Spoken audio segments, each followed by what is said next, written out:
Bundan oldingi videoda men aytib o'tdim, blockchain haqida, airdrop marketinglarga qanaqa ishlaydi, qancha ishlaydi, qanaqa usullari bor, biroz to'xtalib o'tdim.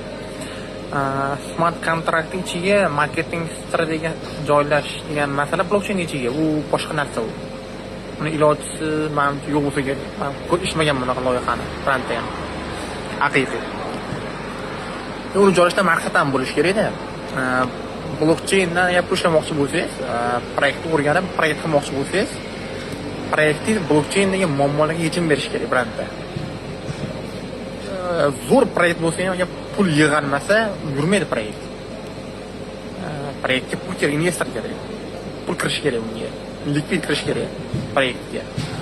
Agar likvid bo'lmasa, proyekt yurmaydi. Ming zo'r bo'lgan bilan.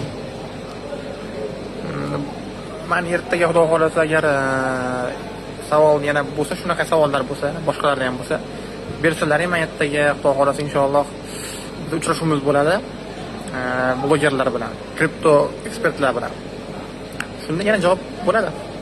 Bitta men umuman javob berayman, boshqalar ham javob berishadi. Mutaxassislar o'zidan so'raymiz savollarga javobni.